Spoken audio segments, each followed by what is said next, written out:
Buenos días para las personas que ya están conectadas.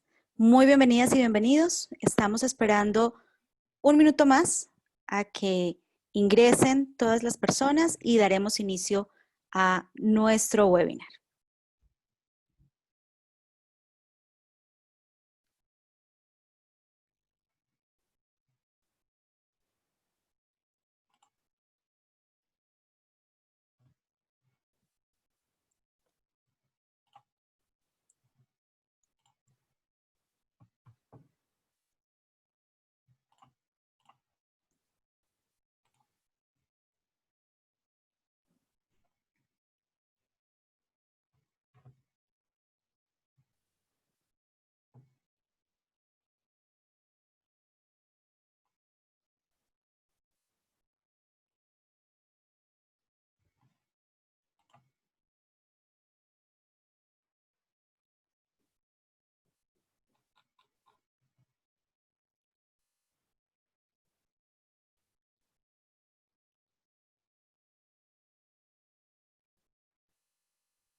Bueno, muy buenos días para todas y para todos. Muchas gracias por estar aquí con nosotros, acompañándonos.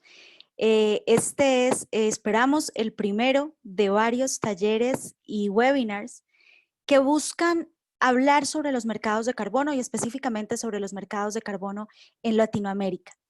La idea de esta organización no es realmente promover o tener una postura específica sobre los mercados, sobre su existencia, sino realmente fortalecer todas las capacidades que la sociedad civil de esta región de Latinoamérica necesita para entender cómo van a operar.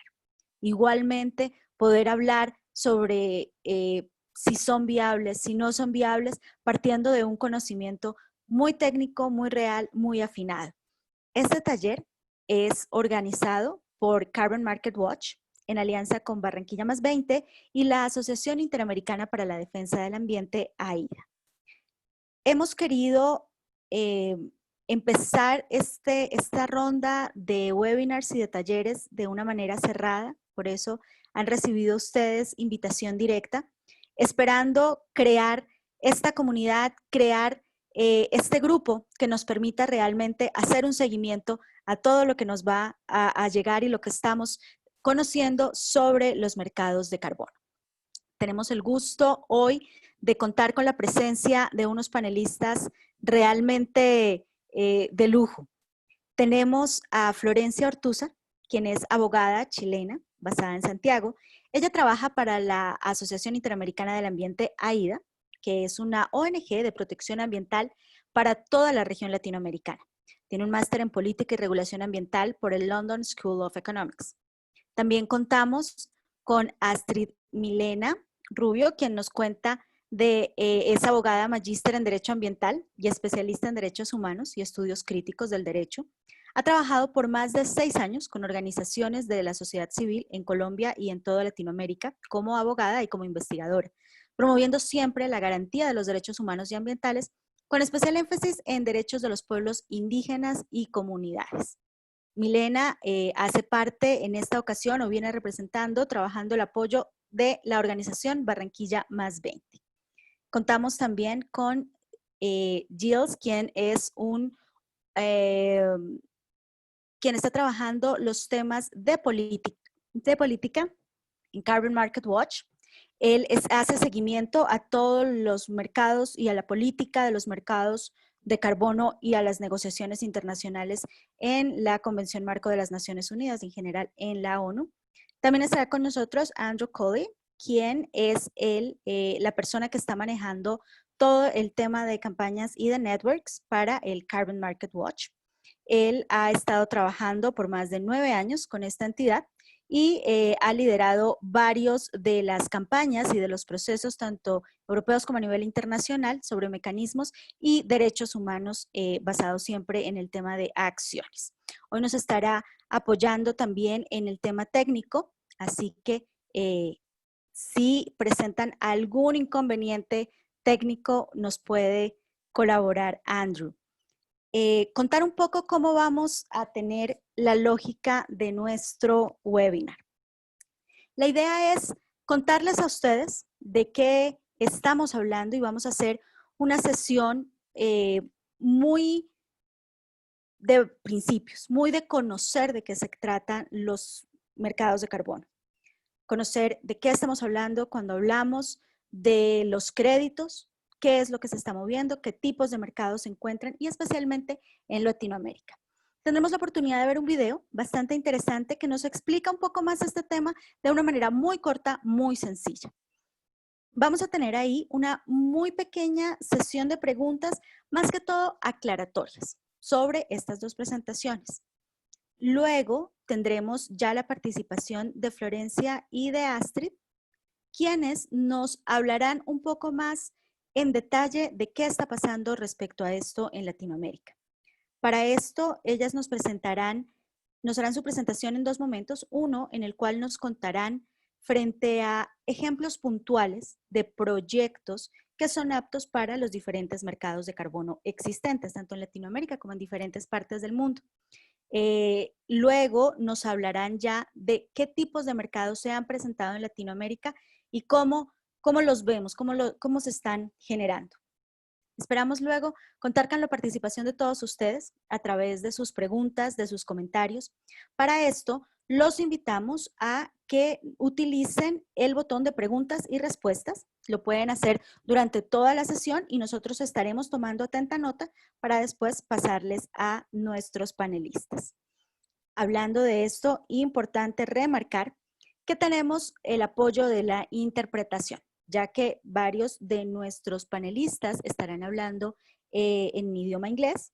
Si ustedes pueden mirar en la barra inferior, en la parte superior, inferior derecha en la esquina, van a encontrar un botón que se llama interpretación.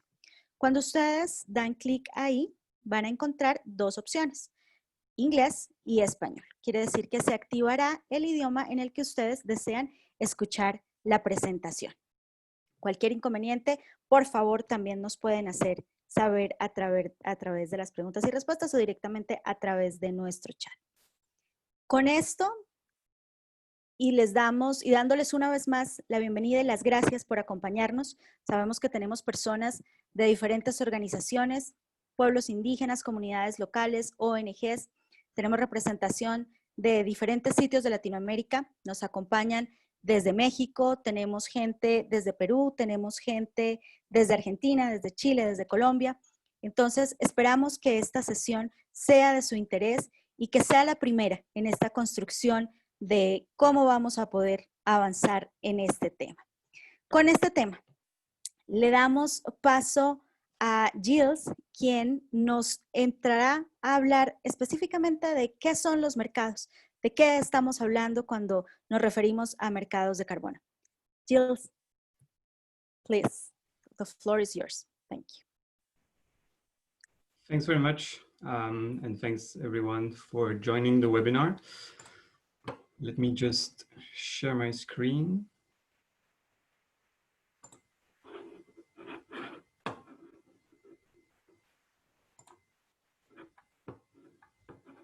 Here we go.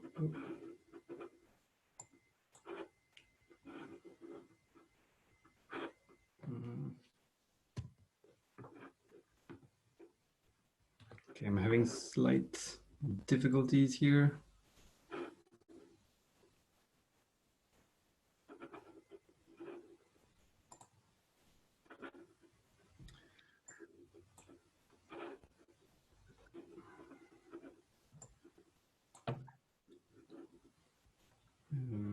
Sorry, just 1 second. I need to stop sharing my screen to share another page.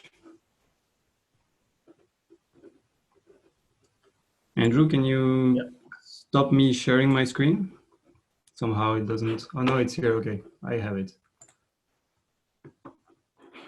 No. Let's try again.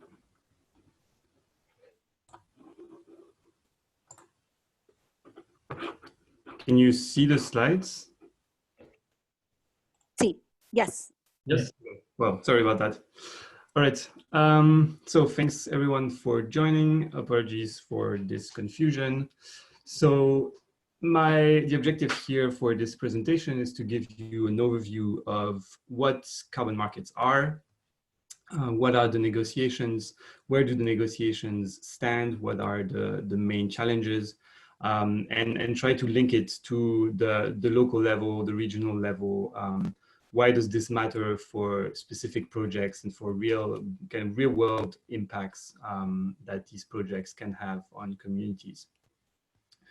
So I know that there are different levels of understanding of carbon markets in the audience. So I will try to start with a general overview of what we're talking about. Can you see the new slide? Because it's not showing on my screen. Sorry. We're seeing just the first one. Yeah. Now it works, right? Yeah, that's correct. Hopefully that was the last technical difficulty. So what are we talking about here? We're talking about a market or a system where emission reductions can be exchanged.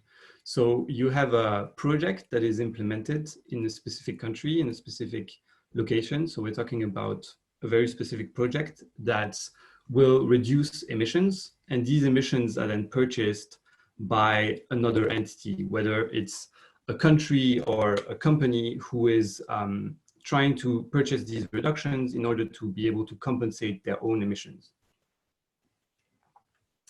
And so we're really talking about trading achieved emission reductions and not pollution permits or other forms of carbon markets, which do exist. And this is something I want to really emphasize here to make sure that we are all on the same page.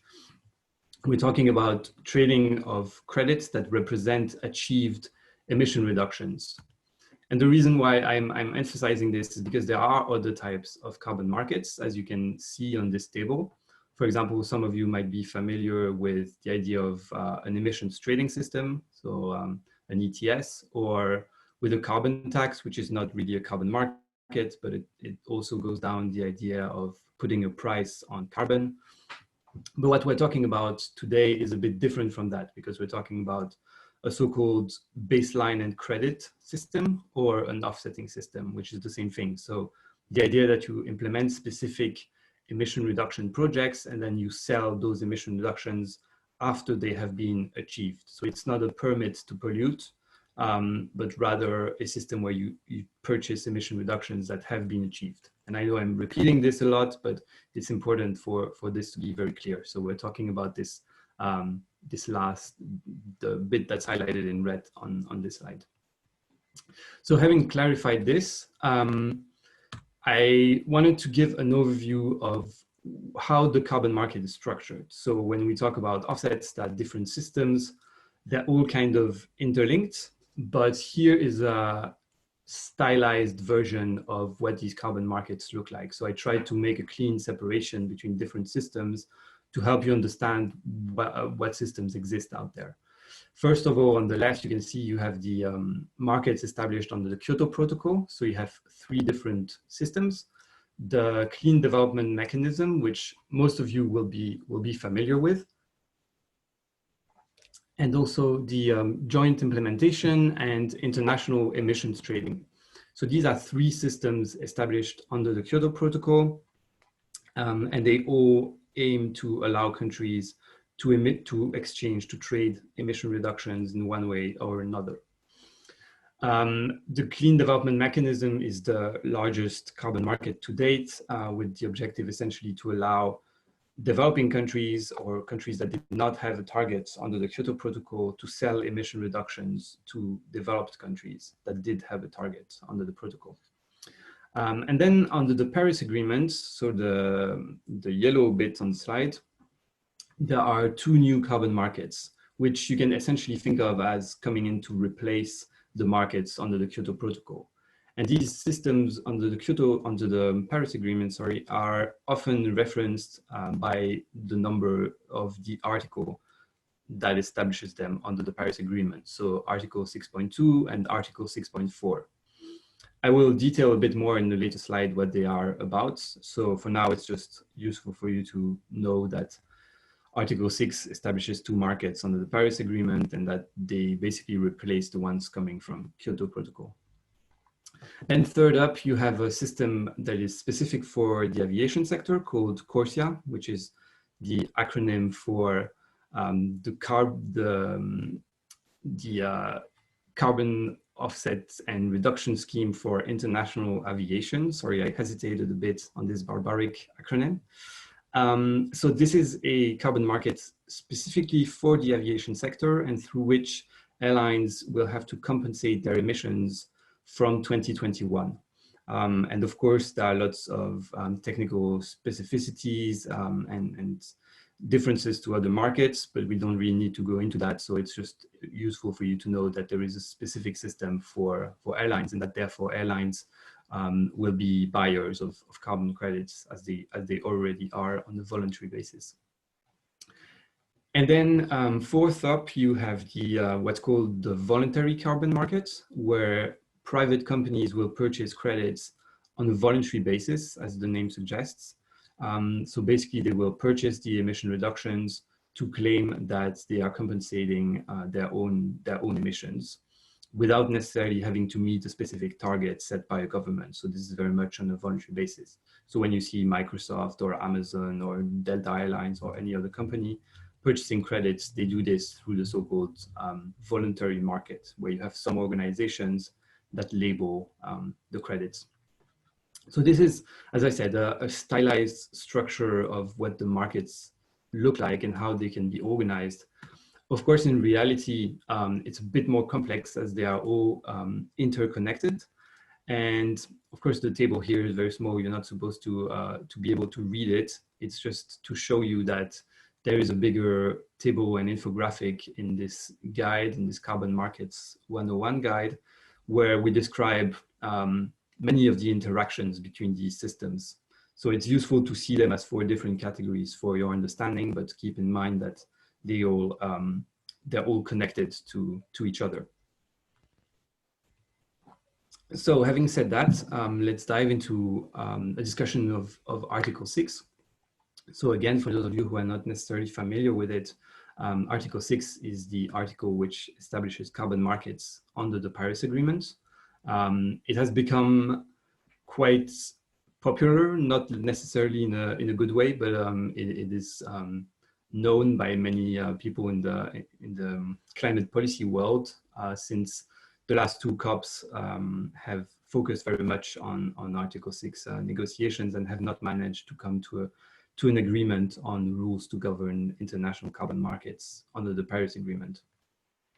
And so again, I know I have a table with quite a bit of information here, but what I wanted to focus on are the two rectangles here in red, which basically just explain what these systems are and how they differ. So as I said, you have two different systems under Article 6.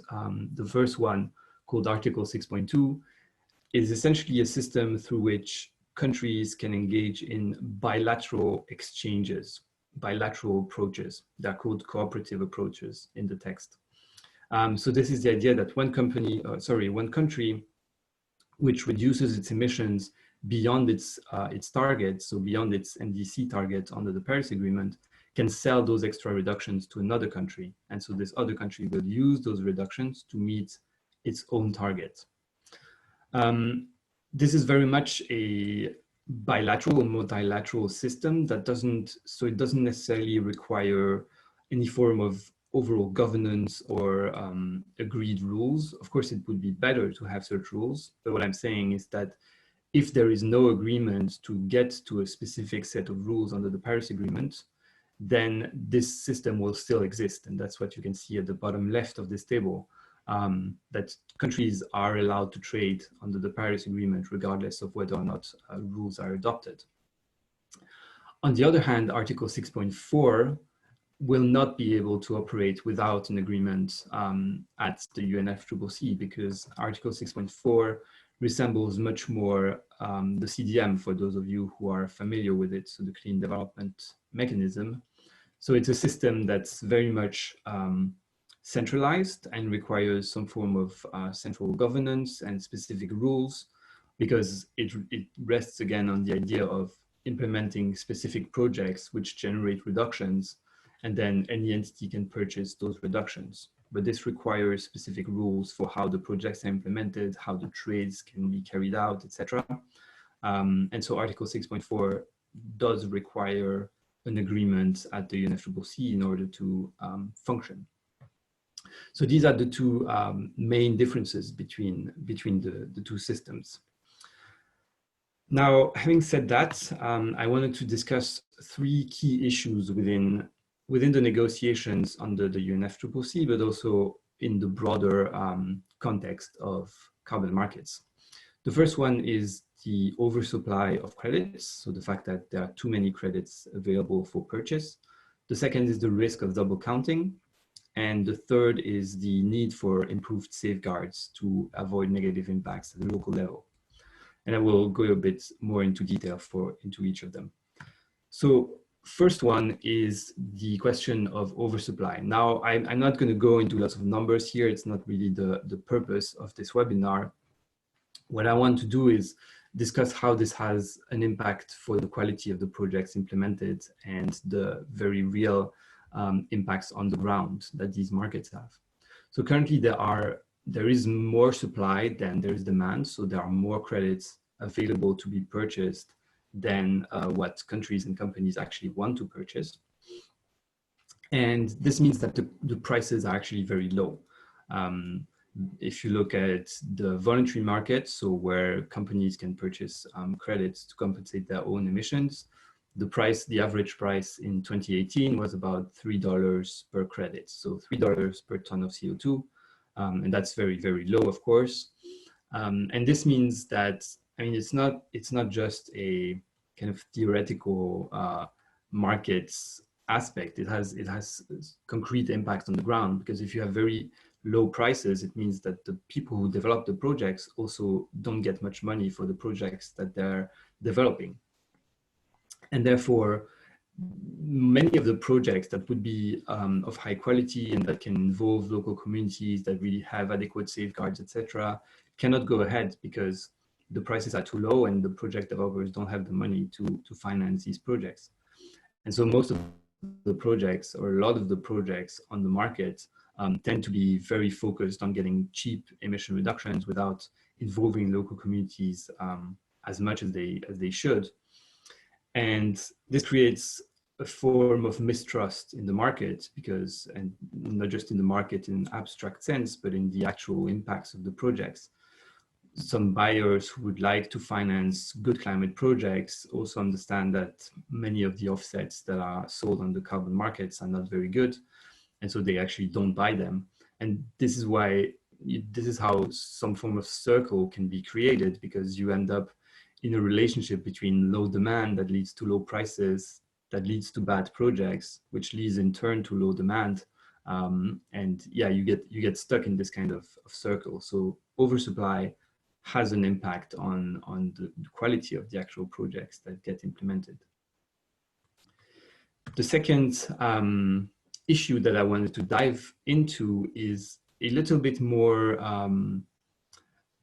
at an international accounting level, rather than having a very real world impact from the specific projects that get implemented, but it's very important in the context of the climate negotiations. So it's this idea that by trading emission reductions, you risk ending up in a situation where one emission reduction is being counted by multiple countries or by multiple entities. And this happens because when you implement a project, then your emissions are reduced in the country where you implement it, of course. So if you implement, for example, you install solar panels and this replaces a coal-powered facility, you close that coal-powered facility, and this reduces emissions in the country. But now you have a second country that buys those emission reductions and that also says, well, these are basically my emission reductions because I've purchased them, and also counts those towards its own targets. And so you end up in a situation where you have a project that reduces 1 ton of CO2 emissions, and actually these are counted both by the country where they take place and the country who's purchasing those reductions. And that's of course a problem, because basically it doesn't matter anymore if you have ambitious climate targets if you're relying on a system that allows you to count a given reduction multiple times. The entire Paris Agreement kind of falls apart if you don't account for those reductions accurately. And so it's been a big topic of the negotiations under the Paris Agreement until now. And specifically one country, Brazil, which has been resisting an agreement to basically avoid this from happening, prevent this from happening. And hopefully this will be resolved at the next negotiation session, but currently there is still a risk of double counting happening. So the third issue that I wanted to discuss, and this one is very much connected to the real impacts of the projects, is the question of safeguards, because under the systems that have been established until now, especially the Clean Development Mechanism, the safeguards have been either inexistent or insufficient. So there are 2 specific safeguards that would form the bare minimum of what we need. First, there needs to be better rules for the consultation of local stakeholders. There are some rules under the CDM at the moment, but they are not always applied or not sufficient. The result is that often there are projects that gets implemented without really consulting with local communities. And so it's important to correct that in order to prevent harm from happening by really involving local groups and understanding what the dangers are and avoiding those issues before they arise. Now, of course, it's impossible to prevent all issues, or we can never be sure to prevent them at least. And so it's important to also have a so-called grievance mechanism. So having a system through which stakeholders or affected people can essentially register a complaint and say, well, I've been affected by this project in a negative way, and it shouldn't be registered as an international project that generates carbon offsets. And there should be some sanctions taken against this project. At the moment, there is no such system that exists. And so it's very much something that should be corrected under the new system. Now, finally, having discussed what the markets are and what are the challenges on the negotiations at the moment, I wanted to close with a discussion of what the future holds, which of course is impossible to say, but rather what's based on the present trend, what can we expect to happen in the future. Many of you will know that the COP26 has been postponed to the end of 2021 because of the coronavirus crisis. And this has an impact on carbon markets, because the carbon markets will start operating under the Paris Agreement next year, so from beginning of 2021. And we still don't have an agreement on the rules for how they should operate. So we will enter a kind of new era for carbon markets without any rules. So we will have countries trading in a completely unregulated system. And this means it's even more important for civil society, for NGOs, for individuals to monitor what the real impacts of these systems are, because there is at the moment, there are very few safeguards even to just measure the impacts, let alone correct any negative impacts. At the same time, in parallel to these kind of international negotiations angle, there is also the topic of the voluntary market and the fact that increasingly countries and companies are feeling the pressure to take some climate action, but many of them are relying to some extent, sometimes to a very large extent, on the purchase of carbon offsets to kind of green their image and present themselves as very green because they are compensating all their emissions. And this means there is increasing demand for carbon credits, and so projects do get implemented, especially forestry projects. There is strong enthusiasm for these types of projects, which we think is misguided for several reasons. We don't think forestry projects are suitable for generating offsets. There are lots of risks associated with this. And I think in the next presentation, you will see some examples of what kinds of problems can arise. But anyway, the point is that countries and companies both are looking to purchase offsets and to implement projects. And at the moment, there just aren't the necessary rules to monitor what will be the real impacts of these projects. And so we hope that we can better collaborate with all different actors from civil society to monitor those projects. And if you're aware of specific projects happening in your country, in your region, we're very much looking forward to get in touch and to try to showcase and increase the focus on what the real impacts of these projects are. And with this, I will close. Just the last slide to show you can find a lot of different resources on our website. If you're new to this topic, I recommend that you read the Carbon Markets 101 guide. It's not very long, it's like 10 pages. And it gives I think a good overview of more or less what I've been explaining here, but in more detail and probably a bit slower if this was too fast. So I hope it will be useful, and I hope to hear from some of you to continue working to monitor the real impacts of these systems. Thanks a lot. Gilles, thank you very much. Muchísimas gracias por tu presentación.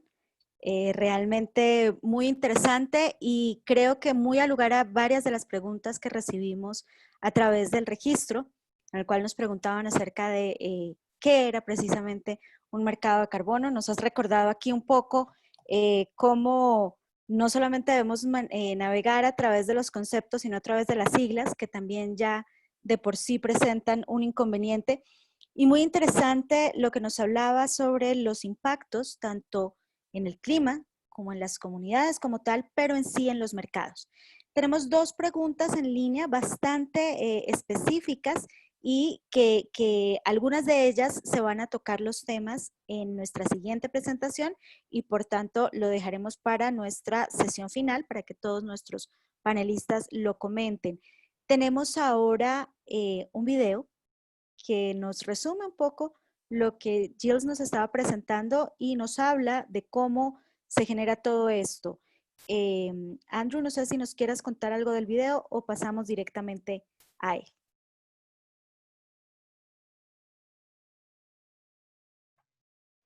I think the video speaks for itself, actually, Angelica. It reiterates what Gilles has said, looking at those points of engagement for civil society and other community groups around the world to engage at different times in market mechanism projects. So I guess I can share the video with everyone then, yeah? Por favor, entonces los invitamos a ver nuestro video.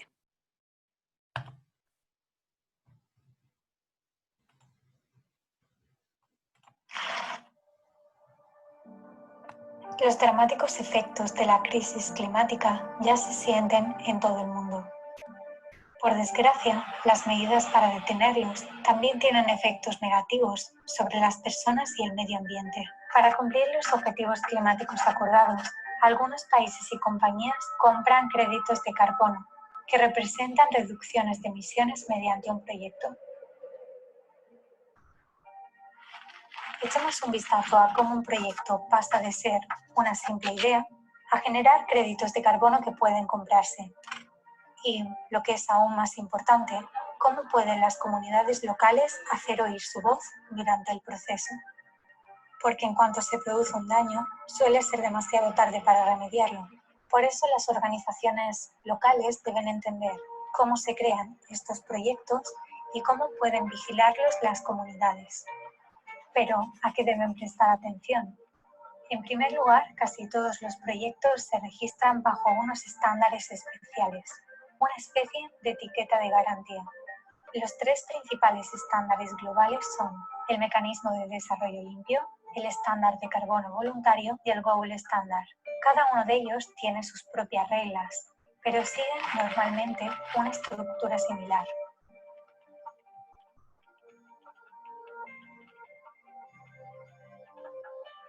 En primer lugar está la idea del proyecto. El promotor piensa en una manera de reducir las emisiones de gases con efecto invernadero y redacta los detalles. Esta es la primera oportunidad para que participen las personas afectadas por el proyecto, a través de una consulta con las partes interesadas, algo que exige muchos estándares y que el promotor debe organizar para conseguir información. Sin embargo, estas reglas a veces no se aplican. Si no se consulta adecuadamente a las comunidades locales, estas podrían presentar una reclamación, ya que algunos programas comparten datos de contacto en línea para ello.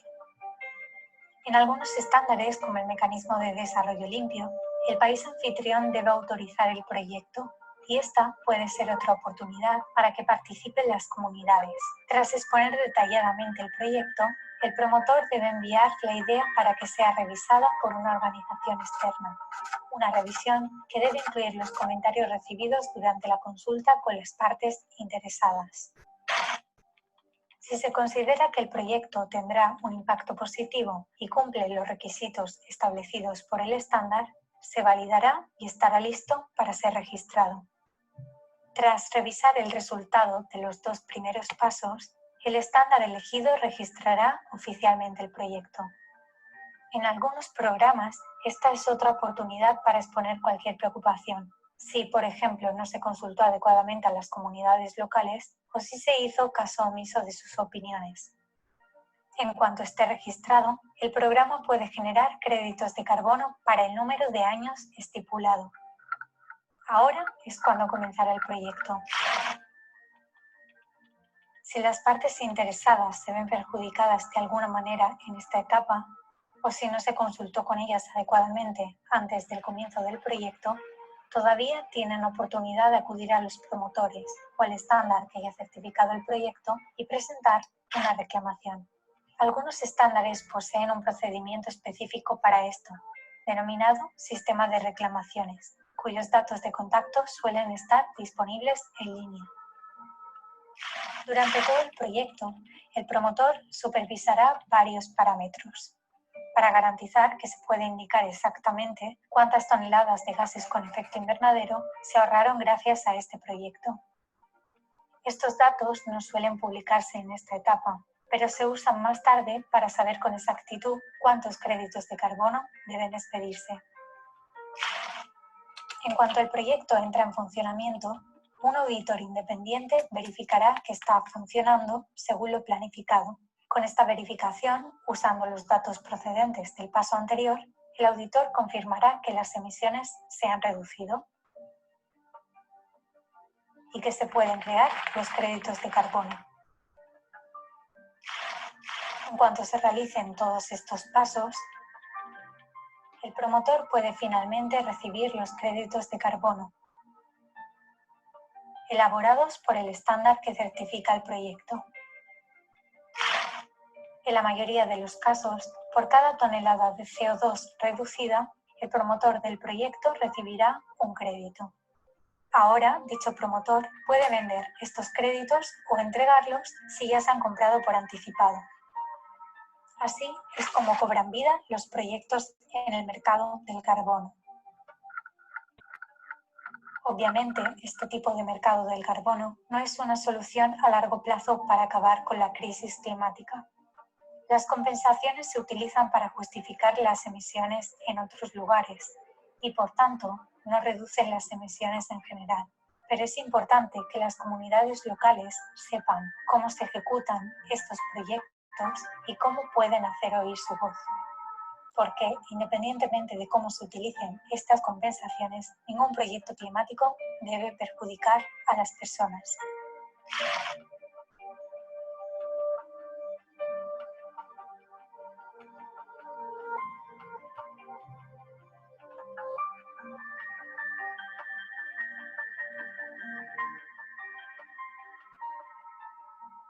Bueno, ese era el video el cual buscaba hablar obviamente de lo que es el mercado, pero muy importante, dos temas. Uno, cómo es la participación y si debe o cómo puede existir la participación de comunidades locales, de sociedad civil en general, de pueblos étnicos. Y un tema bien importante que incluso está relacionado con varias de las preguntas que tenemos aquí. Melissa, justo íbamos a comentar, esperamos que esto responda un poco a tu pregunta. Melissa nos preguntaba dónde se podía hacer seguimiento, si existe información, y veíamos un poco acá al respecto. En realidad, este tipo de videos lo que buscan es eso, es dar un poco de información, generar, sabemos que es un tema sumamente amplio, sin embargo, los invitamos precisamente a que este sea el inicio, que sigamos, que miremos qué es lo que está pasando en nuestros países. Y con esto en mente, queremos invitar a nuestras dos siguientes panelistas, a Astrid Bernal y a Florencia Ortús, quienes nos van a contar efectivamente qué es lo que está pasando dentro de Latinoamérica. Como decíamos en un principio, Florencia, quien hace parte de AIDA, y Astrid Milena, quien hace parte de Barranquilla Más 20, nos van a contar qué está pasando en Latinoamérica a través de ejemplos y también ya hablar un poco más sobre qué está pasando, qué tipo de mercados están apareciendo, qué tipo de figuras están apareciendo y obviamente sobre los impactos. Entonces, Florencia y Astrid Milena, bienvenidas y la palabra es de ustedes. Mil gracias. Hola, mucho gusto, espero que me escuchen y que puedan ver mi pantalla. Es un honor estar aquí. Bueno, les cuento, ya está claro ya que este evento no es para promocionar mercados de carbono en Latinoamérica. Ya todos los que hemos escuchado más o menos nos ha sentado las bases para entender por qué, a pesar de que no son una solución al cambio climático, en la mayoría de los casos, es muy importante que sepamos cómo abordarlos y es muy importante sobre todo que como sociedad civil de la región seamos capaces de coordinarnos y de poder trabajar en el fondo, en lograr que hagan el menos daño posible, ojalá que hagan el bien, pero que no pasen desapercibidos. De hecho, América Latina es una región muy, muy atractiva para estos mercados, para los proyectos que se ejecutan dentro de los mercados, entonces con más razón como latinoamericanos tenemos que aquí unir fuerzas. Bueno, a mí siempre me gusta partir por presentarme, ya creo que ya hubo una pequeña presentación por parte de Angélica, pero yo vengo de la Asociación Interamericana para Defensa del Ambiente, una ONG regional, estamos en toda Latinoamérica, tenemos una visión global de la región, y usamos sobre todo el derecho nacional e internacional, y quisiera darle la palabra a Astrid para que cuente brevemente de dónde proviene ella y luego seguimos. Muchas gracias, Florencia. Buenos días a todos. Bueno, yo en este caso estoy apoyando a la Fundación Barranquilla Más 20, una organización colombiana fundada en el año 2012 por jóvenes de diferentes regiones del país que muy conscientes de la construcción, pues que la construcción del futuro que queremos en realidad empieza por nosotros mismos, pues fundaron la organización centrando los esfuerzos en la lucha por la igualdad y respeto de los derechos principalmente de poblaciones más vulnerables, mujeres, niños, poblaciones indígenas y afrocolombianas en el país. Entonces también los estaré acompañando en esta presentación con Florencia, pero le doy paso ahora a ella para que... Muy bien. Bueno, entonces los temas que vamos a ver ahora en esta breve presentación son uno, un poco un panorama de lo que está pasando en la región, Y luego vamos a entrar a ver algunos casos de estudio que seleccionamos como para poder ejemplificar cuáles son los aspectos más importantes a los que hay que ponerle ojo, que hay que atender. Luego les contaremos brevemente sobre algunos mercados nacionales que se están dando internamente en algunos de nuestros países. Y luego vamos a entrar un poquito en cuáles son las instancias de participación que tienen estos proyectos que se desarrollan dentro de los mercados de carbono. Y finalmente, una conclusión, como corresponde. Así que bueno, como les decía, América Latina es hogar de cientos de proyectos de mercados de carbono. De hecho, es la región con la mayor cantidad de proyectos en mercados voluntarios. Muchos habrán escuchado del mecanismo de desarrollo limpio, ya lo mencionaba Giles, que fue parte del protocolo de Kioto, y por este mecanismo se implementaron muchísimos proyectos en la región, muchos bastante preocupantes. De hecho, llama la atención la cantidad de proyectos masivos de energía que se hicieron en nombre del cambio climático en razón de este mecanismo, particularmente muchos proyectos de grandes represas, cosa que ya es muy preocupante porque, claro, se decía que las grandes represas desplazaban energía sucia, pero la cantidad de impactos irreversibles que han producido en nuestra región son inmesurables. Bueno, en la región de nosotros se promueven sobre todo proyectos AFOLU, estos son proyectos forestales básicamente, los que tienen que ver con la agricultura, con los bosques y con los usos de la tierra. Estos son, en verdad este tipo de proyectos son muy comunes en los mercados de carbono en general, pero sobre todo en nuestra región se dan mucho y son muy preocupantes, por lo tanto es bien importante tenerlos en mente. Nosotros vamos a hablar de hecho de 2 proyectos de REDD+ que tienen que ver con este tipo de proyecto, digamos. Y bueno, los principales problemas de estos proyectos, y se los digo desde ya, porque en el fondo es lo que hay que tener ojo cuando somos latinoamericanos, es que tienen problemas de permanencia y de adicionalidad.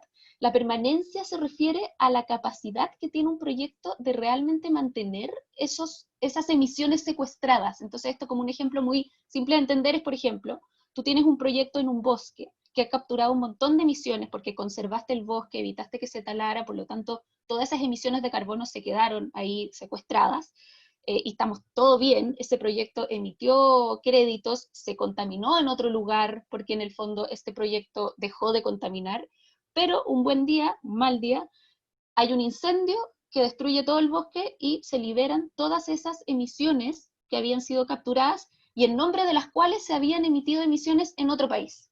Entonces, eso es bien complicado porque obviamente no hay cómo evitarlo ni cómo prevenirlo. Siempre puede pasar algo, como un incendio o como muchas otras cosas más. Pero ahora pongo el ejemplo del incendio. Y por esta razón, igual se han tomado ciertas medidas. O sea, por ejemplo, los estándares de certificación que revisan este tipo de proyectos obligan que cuando son proyectos que tienen que ver con bosques, existan los que se llaman bonos de amortiguación, que en el fondo es que se emiten algunos bonos que quedan secuestrados en una cuenta de amortiguación, y en el fondo cuando suceden cosas imprevisibles como un incendio del bosque, esos bonos se cancelan, cosa que al menos por esa cantidad de bonos no se esté emitiendo en otro país. Y eso como que en el fondo mitiga un poquito el daño, pero igual siempre va a haber como un daño imprevisible que es imposible de resguardar. Esa es una cosa que es bien complicada y un poco insolucionable quizás. Luego está el problema de la adicionalidad, y esto se da no solo respecto de los proyectos en bosques, pero también se da mucho, por ejemplo, en otros tipos de proyectos. Un buen ejemplo es la energía renovable, y esto tiene que ver con el hecho de que realmente esas emisiones se mitigaron gracias a este proyecto. O sea, este proyecto realmente pudo ser porque estaba en un mercado de carbono y porque se emitieron bonos que en el fondo lo financiaron, o sin los bonos, sin el mercado de carbono, se habría producido de todas formas. Y eso es como bien importante, porque al final, considerando el estado de crisis climática absoluta en la que estamos, no tenemos tiempo de estar como con soluciones a medias que no son como nuestra máxima posibilidad. O sea, todo tiene que ver con la ambición. Entonces, por ejemplo, tú tienes un proyecto en el que cambias las cocinas a leña y la calefacción a leña por una tecnología mucho más limpia. Ya vas a reducir emisiones, ya vendes créditos y otra persona contamina en otro lugar, otro país. Pero ese proyecto muy probablemente se habría hecho igual, porque tiene que ver con la salud de la población. Entonces quizás el gobierno igual lo iba a hacer, porque le corresponde proteger la salud de sus personas. Entonces, ¿realmente fue gracias a los bonos de compensación que se hizo? probablemente no. Y lo mismo pasa con los proyectos de energía renovable, como les decía que es muy típico en estos proyectos, porque muchas veces son buenísimas fuentes de inversión. O sea, en países como Chile, por ejemplo, hay un boom de inversión en energía renovable, entonces cuando a mí me dicen que un proyecto de energía renovable, un parque eólico, por ejemplo, entró en estos mercados y que gracias a la venta de bonos se pudo construir, a mí me genera un poco de dudas porque yo veo que hay un montón de inversionistas interesados en este tipo de proyectos. Entonces ese es otro problema que es muy difícil de resolver. Y luego finalmente, específicamente los proyectos que tienen que ver con bosques tienen un grave problema, especialmente estos proyectos, de conflictos socioambientales. Y por eso es muy importante el tema de las salvaguardas. Como estos proyectos tienen que ver con tierras de bosques, muchas veces hay comunidades indígenas o tradicionales o que viven muy como conectadas con la tierra. Y en este sentido es muy típico que no se hacen bien las consultas o que incluso si es que se hacen no se respetan, y entonces al final termina generando conflictos socioambientales que hacen que el proyecto al final del día, por mucho que pueda reducir emisiones, termine siendo un problema, y eso nunca hay que perderlo de vista. O sea, los derechos humanos aquí, siempre tiene que haber un enfoque de derechos humanos para lograr que los proyectos climáticos realmente tengan el beneficio que se requiere. Entonces, eso con respecto a una mirada muy general de los mercados de carbono en Latinoamérica. Y no sé cómo pasarla, ahí está, perdón. Ya, y ahora, bueno, entonces vamos a pasar a algunos ejemplos de proyectos en la región. Escogimos 2 proyectos de REDD+, uno en Brasil y uno en Colombia, que les vamos a contar yo uno y Astrid el otro, y 2 proyectos de energía renovable, uno en Chile y uno en Colombia también.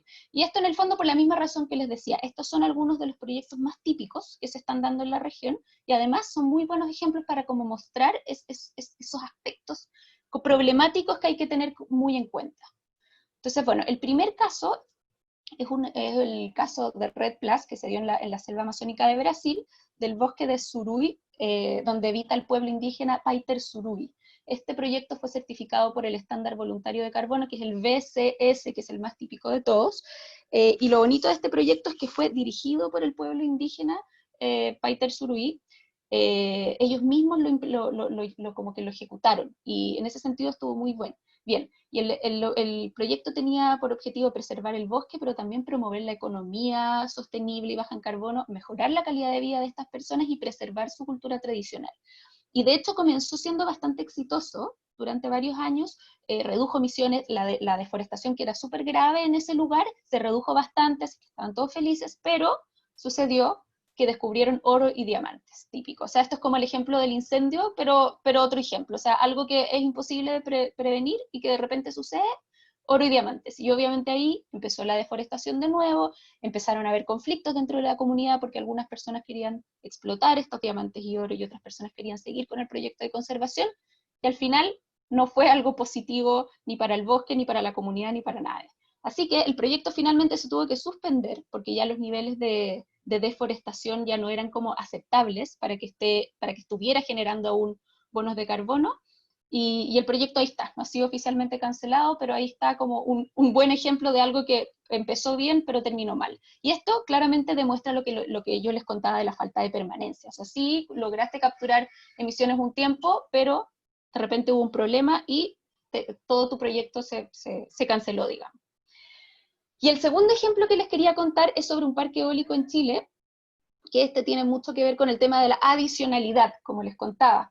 Este proyecto fue certificado por el estándar de oro, en principio desplaza energía sucia. En Chile tenemos mucha generación de energía a base de carbón, entonces cualquier proyecto que produzca energía limpia se puede considerar como que está haciendo un aporte para limpiar nuestra matriz energética, y según lo que pudimos investigar, al parecer hubo una buena participación de la comunidad, al parecer estaban todos de acuerdo, se respetaron los procesos de consulta y todo bien por ese lado, pero ¿qué pasa con la adicionalidad?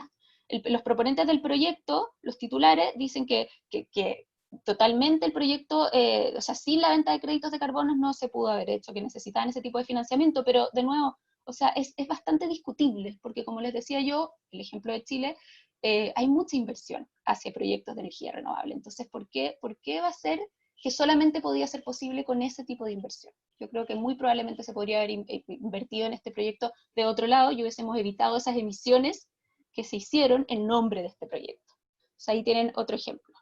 Y ahora le paso a mi colega Astrid, que les va a contar sobre el siguiente proyecto de REDD. Dale, Astrid. Muchas gracias, Florencia. Bueno, yo voy a hacer referencia a un caso que también puede resultar importante, digamos, como ejemplo, para saber qué es lo que está pasando en la región, pero específicamente qué es lo que está ocurriendo, lo que ha ocurrido en Colombia. El primero de los casos de estudio que les voy a presentar se trata del proyecto Red Mutatá. Es un proyecto que se desarrolla en los territorios colectivos de los resguardos indígenas en Veracatío. Digamos, es un área que comprende bosques de la bioregión Chocó-Darién. Digamos, aquí ustedes pueden ver en el mapa toda esta región costera. Es bastante biodiversa y comprende una gran cantidad de áreas con bosques que de alguna manera, y al igual que ocurre con muchos bosques en Colombia, han sido afectados principalmente por prácticas como la tala ilegal, la minería ilegal, pero también el corte y venta de madera que realizan las familias como una forma de sustento y de mantener y suplir sus necesidades económicas. Entonces, se identificó que había un alto grado de deforestación en esta área, en la bioregión Chocó-Darién, y se planteó el diseño de este proyecto, que inició en el año 2013. También, digamos, tiene algo en común con los proyectos muy grandes, y es que cumple o ha sido verificado con el estándar BCS-BRRA, que es, como lo mencionaba Florencia y Giles en las presentaciones, uno de los estándares más conocidos.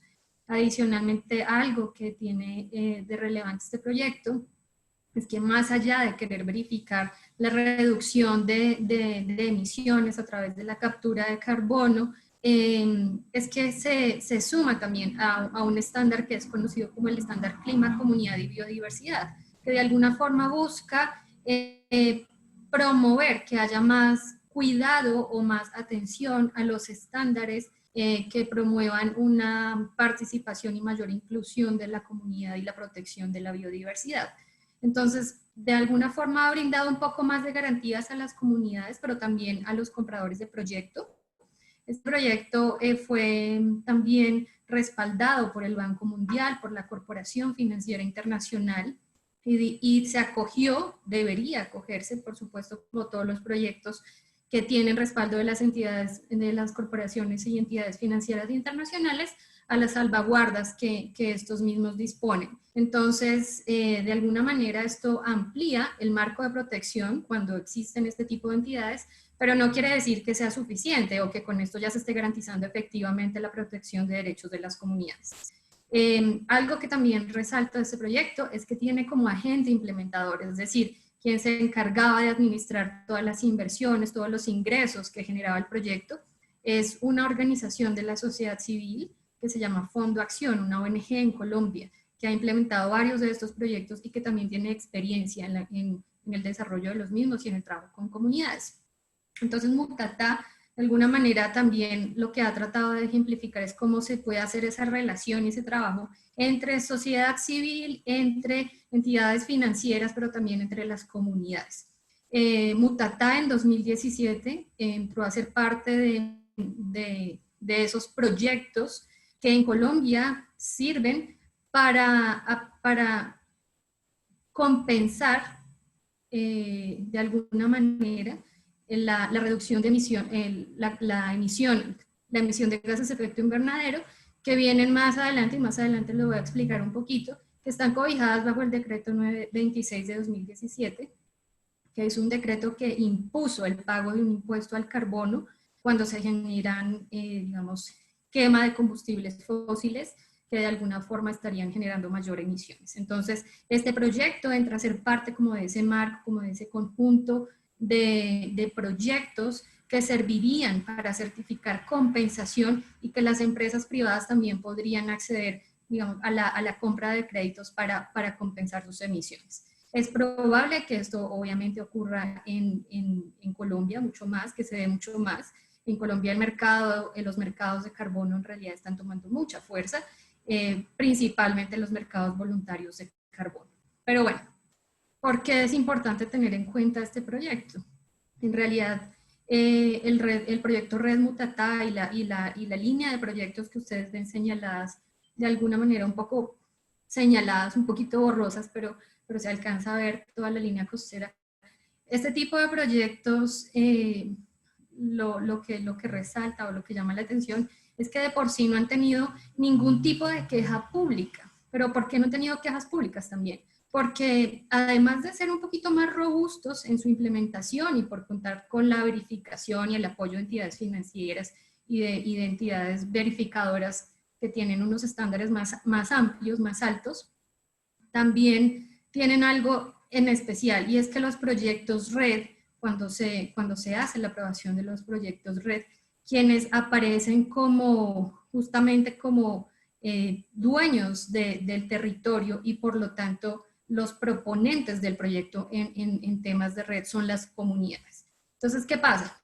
Cuando una comunidad aparece como proponente de un proyecto, prácticamente se asume que la comunidad está dando su consentimiento, que la comunidad está aprobando el proyecto, y eso es lo que ha ocurrido mucho en los proyectos red, tanto en Colombia como en otros países. Entonces se asume que la comunidad, al ser proponente, en realidad aprueba el proyecto y por ende no es necesario agotar otras instancias de consulta y participación, como podría ser la consulta previa, algo que es bastante discutido y que en realidad merece la atención de las comunidades y de la sociedad civil en general.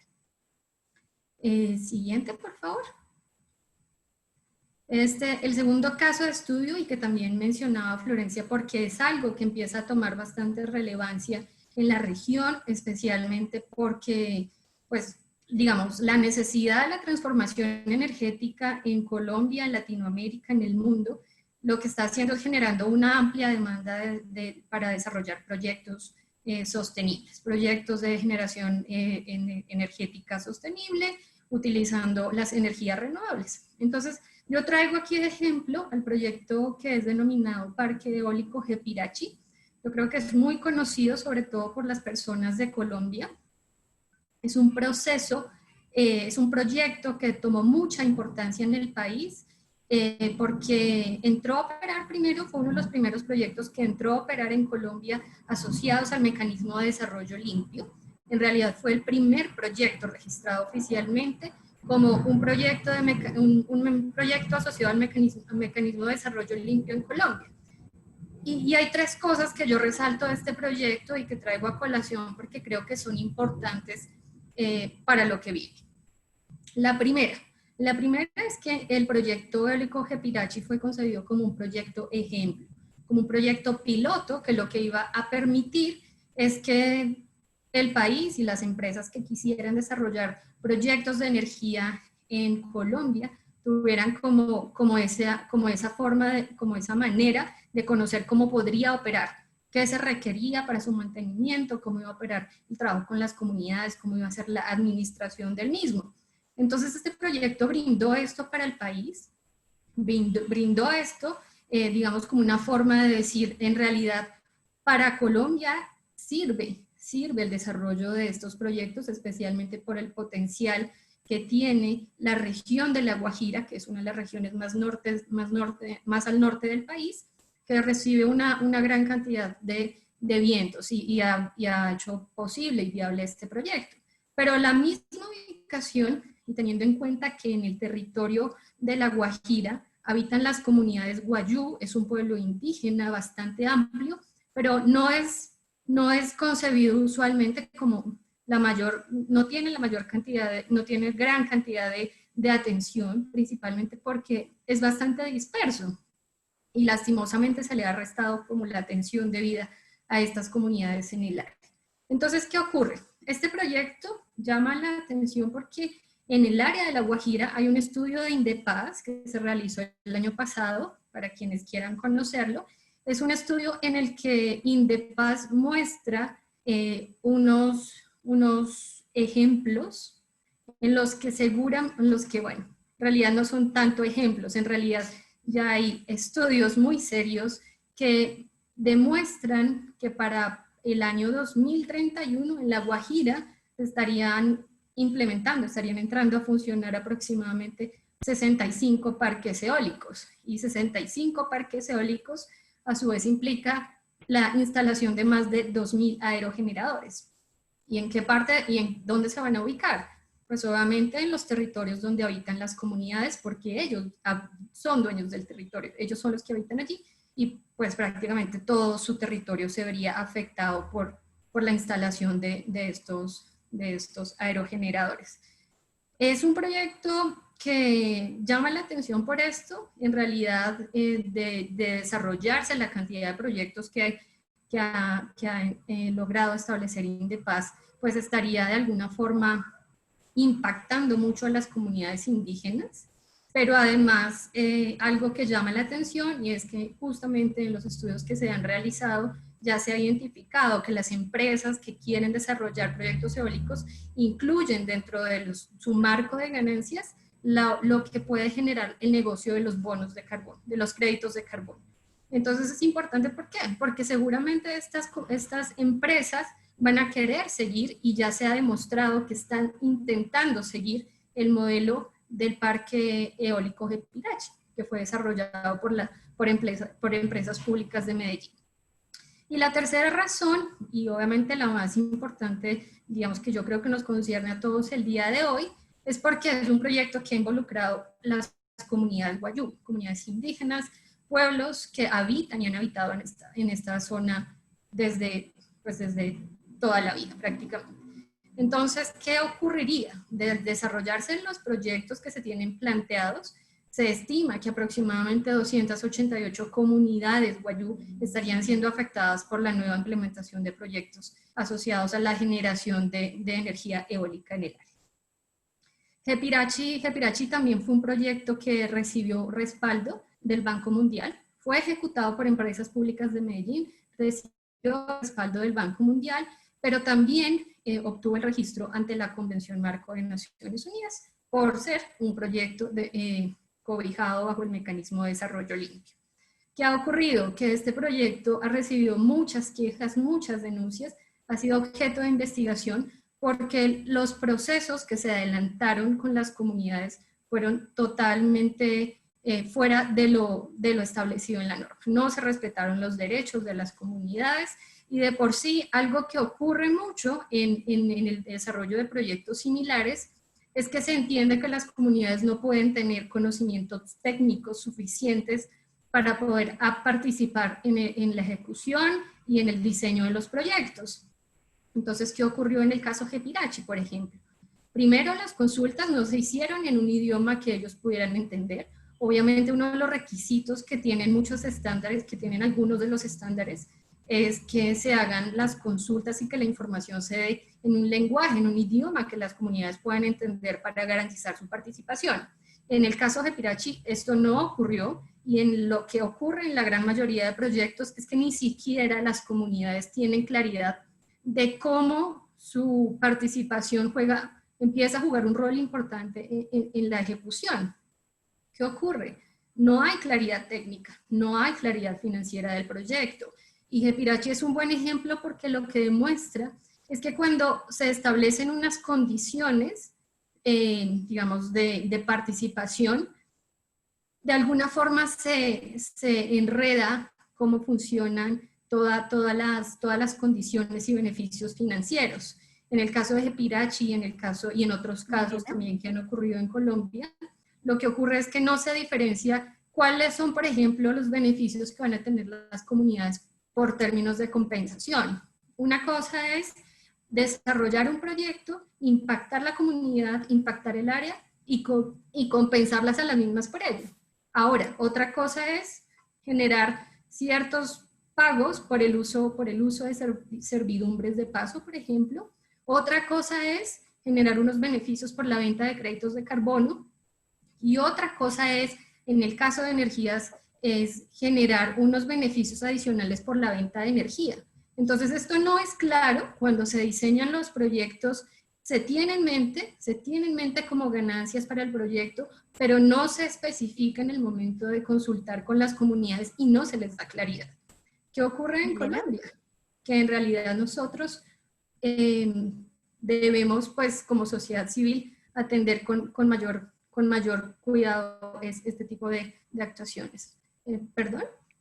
Estamos ya entrando en nuestros últimos minutos para la presentación, por favor, para que nos vayas avanzando. Gracias. Vale, muchas gracias.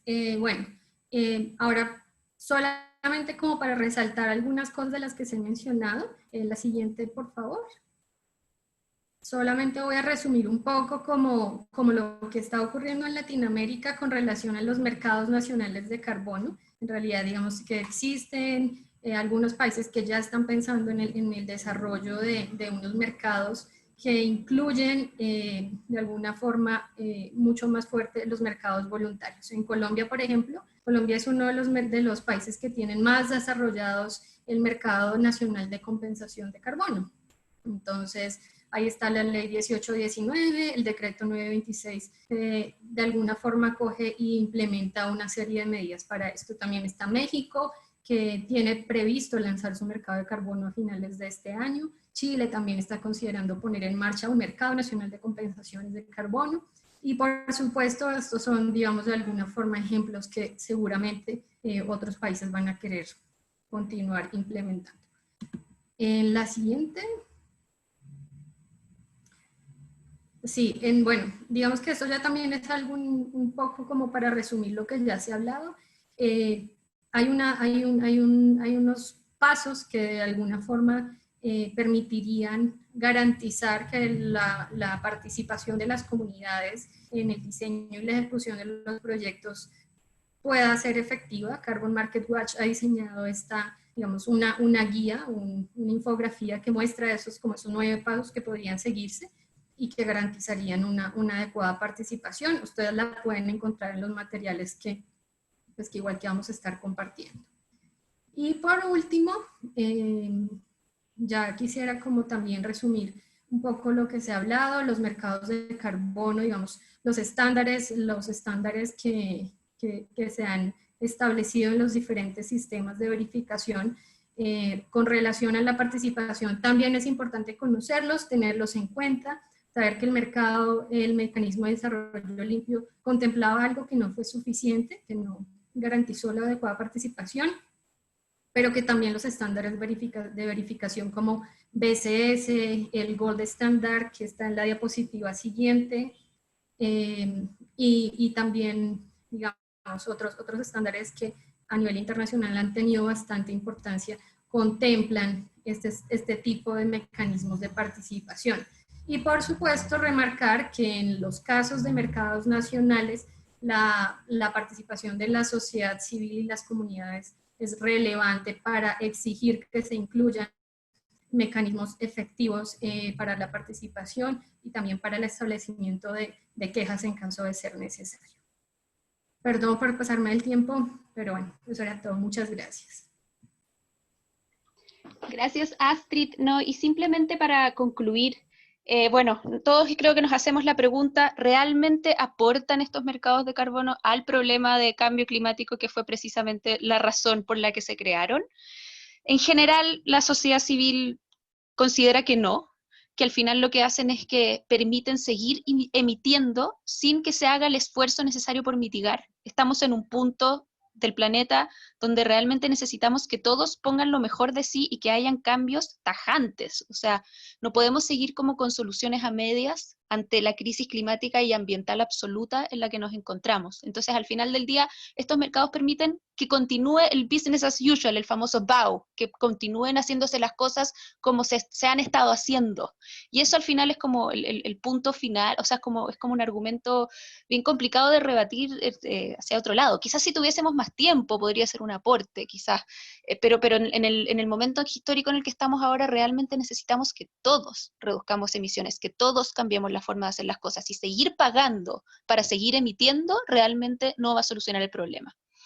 Ahora, hay que tener en cuenta y reconocer que estos proyectos, o sea, estos mercados sí han ido mejorando, sí han ido implementando como cosas para hacerlos menos problemáticos y un poquito más creíbles, por decirlo de alguna forma. Por ejemplo, esto de los créditos de amortiguación que les decía yo, o sea, se intenta resolver el problema de la permanencia. O, por ejemplo, hay un nuevo estándar que se creó que es bastante interesante porque es un estándar que se llama CCB, que es sobre clima, comunidades y biodiversidad, y que tiene por objetivo solamente revisar que se estén cumpliendo los estándares y que se esté como cuidando, dando el debido resguardo a esos 3 aspectos. Y de hecho, el estándar BCS, que es el más conocido y quizás el como mejor, más respetado, da la opción de trabajar en conjunto con este estándar, y eso sí ha mejorado las cosas. Ahora, considero yo que ese tipo de mejoras tienen mucho que ver con el trabajo que hace la sociedad civil, con el empuje que nosotros hacemos, y por eso entonces vale la pena como volver a insistir en la importancia de que le hagamos buen seguimiento a estos proyectos, de que vayamos aprendiendo de la experiencia, lecciones aprendidas, las cosas buenas y las cosas malas, y así vayamos avanzando. Por ejemplo, una cosa que hay que tener muy en cuenta es que estos mercados, y sobre todo los mercados como nacionales que se están implementando en algunos países y que en varios países están como que se están considerando para el futuro, todavía no están, pero se ven ahí en el horizonte, se podrían empezar a usar para que los países cumplan con sus NDCs, con sus compromisos internacionales. Ahora, eso a todos como que nos hace ruido, porque al final del día las NDC se tratan sobre aumentar la ambición, y estos mercados no hacen eso, pero igual tenemos que estar preparados porque de seguro que se va a dar. Eso, entonces, los invito sobre todo a que sigamos coordinando como lo hemos hecho en tantos temas, y yo creo que este es muy importante, y ya muchos de nosotros, de estas organizaciones que están aquí presentes, tienen experiencia en supervisar proyectos de inversión problemáticos, por lo tanto tenemos mucho que aportar en este tema, así que a esa es la invitación, y muchas gracias, y ahora vamos a entrar a algunas preguntas. Adelante, Angélica. Florencia y Astrid, muchísimas gracias. Ha sido una presentación bastante interesante, han cubierto muchísimos temas y ha generado mucho interés dentro de nuestro chat. Vemos bastantes preguntas. Tenemos varias preguntas, no las vamos a hacer una por una, vamos a tratar de unir varias que están muy relacionadas. Indiscutiblemente, vemos un interés por los impactos, tanto los impactos que puede tener sobre las comunidades como los impactos que se generan de manera negativa sobre el clima o sobre todo lo que estamos tratando de alcanzar con el Acuerdo de París, reducir al final las emisiones. Al respecto, queríamos preguntarle a Gilles si él considera que hay algún tipo de indicio de que estos nuevos mecanismos, artículos 6.2 y 6.4, vayan a ser diferentes en estos temas, en comparación a lo que ya hemos visto, y si existen algún tipo de mecanismos, tanto administrativos o legales, que puedan evitar que se generen este tipo de impactos, o que en sí permitan que se generen proyectos que resulten tan negativos para el ambiente y lo demás. Gilles, si gustas, por favor, comentar sobre esto. Thanks. Yes, and the question of whether we can expect something different from the new markets to the markets under the Paris Agreement. I mean, of course, nobody knows what the final negotiations are going to end up with. We can hope that we have some improvements. One positive sign is that the inclusion of a grievance mechanism remained in the text until now, and there seems to be some support for maintaining some form of grievance mechanism, and that would already be a very good improvement compared to what we had under the CDM. At the same time, of course, these systems continue to rely on this logic of offsetting and on this kind of zero-sum logic. And if it would be an improvement to have a grievance mechanism, it would be an improvement to have better local stakeholder rules, local stakeholder consultation rules. But we can never guarantee that there will not be any negative impacts. So that's why we can hope for better rules, but we need to continue monitoring what will truly happen. And that kind of leads to the other question about whether there are any legal measures or administrative measures to prevent negative impacts. As far as legal measures go, it's basically only the national rules. So projects that are implemented in country, of course, needs to respect the rules of that country. But we know in some countries that's not enough to protect local people and the environment. That's why some standards have these safeguards, have these administrative rules. So there are standards with grievance processes or with better rules to enforce stakeholder consultations or to ensure that projects create no harm. None of these rules are perfect, of course, but that's the highest that exists at the moment, the rules that are set up by the standards themselves, and the laws that are established by countries. But that's also why it would be useful to have some form of harmonization also at an international level, to have more coherence and a good overall guidance on how to protect communities and avoid these impacts. Perfecto, mil gracias, Gilles. Definitivamente nos recuerdas ahí también la importancia de hacerle seguimiento desde la sociedad civil, desde nuestros países también, pues nos hablas de la importancia de las reglas y de las leyes propias de cada país, y también la importancia de los estándares, de conocerlos y de saber cómo los podemos también hacer seguimiento y trabajar. Respecto al Acuerdo de París, nos hacen también una pregunta muy específica frente al 6.8. ¿Tú nos puedes aclarar un poco frente a qué es lo que pasa ahí? Si entra como mecanismo de mercado, ¿cómo es? Yeah, of course, it's a good question, and it was on the first table that I showed explaining what Article 6 is, so maybe that was a bit confusing. I didn't explain it in more detail because 6.8 is so-called non-market approaches, so it does not aim to establish a carbon market, but rather it aims for countries to collaborate in other ways. And honestly, it's been quite confusing within the negotiations to understand what it actually means, because non-market approaches are everything that is not the market.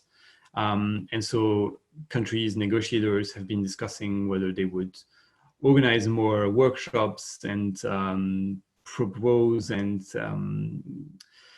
produce discussion papers on how they can better collaborate. But until now, there haven't been very concrete suggestions or propositions for what could be established. I think one of the reasons is because everything else under the Paris Agreement is a non-market approach. So maybe there isn't really any specific thing happening under Article 6 because everything outside of it is already a non-market approach.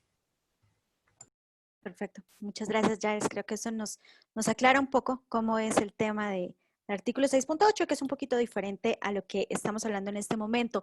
Hay mucha preocupación dentro de las preguntas que recibimos y los comentarios frente a los proyectos forestales. Y aquí invito a nuestros tres panelistas a que nos hagan sus comentarios. Hay mucha preocupación, uno, sobre el tema de las plantaciones forestales versus bosque natural. Nos preguntan tanto sobre definiciones, sobre realmente cómo está funcionando, casos específicos, y si se está viendo una relación o si cómo está la representación en el mercado de carbono con este tipo de proyectos de plantaciones forestales y su rol sobre los impactos con comunidades y con, obviamente, los objetivos climáticos que perseguimos. ¿Alguien desea comentar al respecto? Tenemos casos muy específicos que presentamos, pero podríamos también hablarlo muy general. Gilles, también tal vez tú nos quieras comentar un poco sobre el rol de las plantaciones en este tema. Gracias. Yeah, absolutely. It's a very important topic, and I think especially in Latin American countries where many forestry projects are getting implemented. Florencia already discussed a lot of the problems that arise from forestry projects, including the issue of permanence, that you're just not avoiding, or sometimes you're avoiding emissions, but you can never be sure that the emissions you are saving through your project will be saved forever. So you're just storing emissions somewhere, and at some point they will be released. And so of course that makes them unsuitable for compensation. The question of whether it differentiates between different types of forestry projects is a very good one. Indeed, protecting an old growth forest is not the same thing as creating a new large monoculture plantation. The rules differ by standard. Honestly, I don't know what are the specific restrictions by type of plantation for each standard.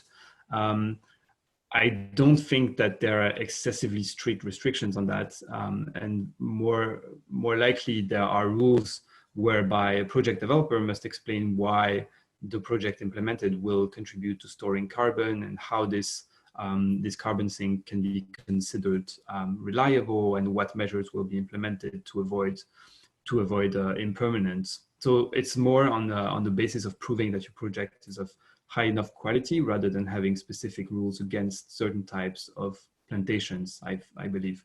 Having said that, I think this reflects the fact that offsetting projects are focused very much on the question of greenhouse gases. So in this case, CO2. So the objective is to store carbon and get as many emission reductions for as cheap as possible. And this means that other concerns like biodiversity, for example, are merely co-benefits. So they come as a second benefit and are not really the focus of the project. And that's why sometimes the project can have negative impacts on biodiversity, because they're excessively focused on just getting as many emission reductions as possible. Gracias, Gilles. Definitivamente sí, ahí hay un tema. Volvemos al punto del seguimiento. Cada país tiene su propia definición de lo que es un bosque y un bosque natural, y qué tantas están o no incluidas ahí los bosques o las plantaciones forestales, y es importante hacer un seguimiento. Al respecto, tenemos varias preguntas también que relacionan cómo hacer seguimiento y cuáles son esos puntos importantes para hacerle seguimiento. Mucha preocupación frente a los derechos, frente al respeto de los derechos a las comunidades locales y a los pueblos étnicos, y también un llamado hacia cómo hacer parte de los mismos, cómo poder empezar. En esta parte quisiera que tanto Florencia como Milena nos cuenten su postura frente a esta investigación que han hecho, esto que han conocido de proyectos específicos en Latinoamérica. ¿Cómo ven este tema de los derechos? ¿Cómo ven este tema de las comunidades? Bueno, yo puedo empezar. Sí, o sea, por eso es que vuelvo a repetir como la importancia de que como sociedad civil vayamos juntos, como educándonos, adquiriendo, capacitándonos más bien, adquiriendo la expertise que se requiere para hacer seguimiento a estos proyectos que son muy complejos, porque es como tan amplio. O sea, claro, tú puedes tener un proyecto forestal de bosque nativo, que en ese sentido es un poco mejor, puede tener cosas buenas, puede realmente estar capturando, pero también de repente salen proyectos de replantación con bosque no nativo, y eso, o sea, ahí es donde la sociedad civil tiene que estar haciendo el contrapeso. Por eso es tan importante que estemos ahí. Y también, claro, el tema de las salvaguardas es gravísimo, porque al final este tema de los mercados de carbono es como un doble problema. Por un lado, estamos gastando esfuerzos en algo que realmente no está solucionando la crisis climática, y tenemos una crisis que nos está a punto de engullir completo al mundo. Y por otro lado, encima, los proyectos que se están implementando muchas veces están causando problemas, más allá de que no se está solucionando el problema y que se están gastando esfuerzos que deberían estar avanzando en el problema. Entonces ahí, en este segundo problema que tiene que ver específicamente con los problemas inherentes a los proyectos de inversión, es donde es muy importante que se respeten salvaguardas. Porque nosotros como sociedad civil ya lo sabemos, los grandes proyectos de inversión, y en particular quizás los que tienen que ver con bosques y los que tienen que ver con infraestructura de energía, que pareciera ser quizás los favoritos de estos mercados de carbono, muy generalmente traen problemas con las comunidades locales que los tienen que recibir. Entonces como que es como una contradicción de términos, que proyectos que se implementan para beneficiar al planeta, para beneficiar a las personas, terminen requiriendo tal como implementación de salvaguardas y seguimiento estricto, porque si es que no se les hace ese seguimiento, terminan siendo desastres. Y lo malo es que lo hemos visto, o sea, sucede, no es como que estemos temiendo por un futuro impredecible, es lo que hemos visto siempre con los grandes proyectos de inversión. Por eso tenemos que juntar nuestra experiencia, lo que sabemos, y seguir adelante, porque hemos avanzado, aunque pareciera que en el fondo la batalla la estamos perdiendo a ratos, también es cierto que hemos logrado muy importantes avances y hay que seguir en ese sentido. Sí, yo creo que en el caso de proyectos a nivel, digamos, país, es importante, ante todo, que la sociedad civil, las comunidades conozcan el marco legal, el marco regulatorio.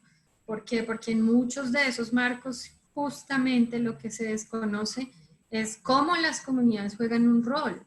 Y si ustedes revisan la mayoría de las leyes, por ejemplo, tienen un enfoque mucho más del mercado, mucho más de cómo se va a hacer el pago de los beneficios, cómo se va a medir el carbono, bajo qué estándares, quién los va a registrar. Pero cuando se trata de la participación de las comunidades, se queda siempre en el mismo nivel. O sea, acudan y se pide siempre que asistan y se hace referencia como atender los estándares que en materia de participación tiene el país. Pero a mí me parece que, dada que se evita la especificidad de la participación en proyectos específicos y en este tipo de mercados puntualmente, pues existe de todas formas un vacío. Quedan las comunidades sin, de alguna manera, conocer cómo van a poder participar. Es muy importante conocer esto.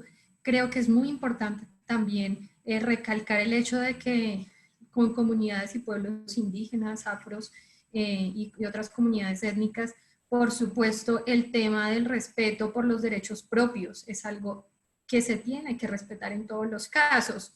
Y de alguna forma también remarcar que las comunidades tienen un conocimiento suficientemente amplio, las comunidades pueden ejecutar recursos, las comunidades tienen las capacidades para administrar recursos, porque si lo hacen en otros proyectos, ¿por qué no lo pueden hacer los temas que tienen que ver con los mercados de carbono? Que de todas formas los mercados van a seguir ocurriendo y se van a dar en la región, por supuesto va a pasar, pero creo que es importante que las comunidades también sean conscientes que tienen un rol importante y tienen, por supuesto, todo el derecho a participar y a exigir garantías. Bueno, mil gracias a todos nuestros panelistas y a las personas que están en nuestro chat haciendo muchas preguntas muy interesantes. Algunas van más hacia la negociación internacional, hacia cómo los países van realmente a hacer ese ajuste entre lo que se genera como proyectos nacionales o locales y los compromisos internacionales, cómo evitar doble contabilidad. Vemos que ha generado mucho interés y esperamos poder seguir en contacto con ustedes. Algunos también están solicitando preguntas muy puntuales sobre los proyectos que nuestras panelistas presentaron y esperamos también poder que ustedes les escriban y que podamos seguir en contacto. Creo que desafortunadamente el tiempo no es nuestro aliado, pero vemos claramente el interés y la importancia de seguir fortaleciendo nuestra región frente al conocimiento de qué es lo que está ocurriendo, cómo funcionan realmente estos proyectos y qué hacer al respecto. Indudablemente, Astrid Milena nos decía, y quiero terminar con ese punto, esto está pasando, es una realidad.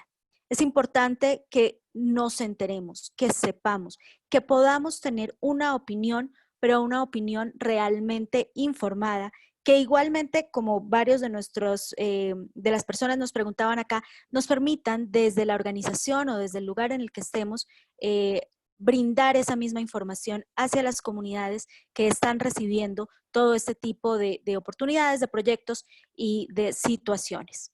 Entonces, agradecerles enormemente su compañía, agradecerles el que hayan estado aquí, recordarles que lo que buscamos aquí es no perdernos, es seguir juntos, es seguir trabajando, empezar a generar esta comunidad que mueva frente a los carbonos, a los mercados de carbono. Mil gracias a Gilles, a Andrew, al Carbon Market Watch, a Astrid Milena, a Florencia, a Ida, a Barranquilla más 20 y a todos ustedes que estuvieron con nosotros, que nos hicieron llegar sus preguntas. Esperamos poder seguir adelante y que este sea el primero de muchos encuentros.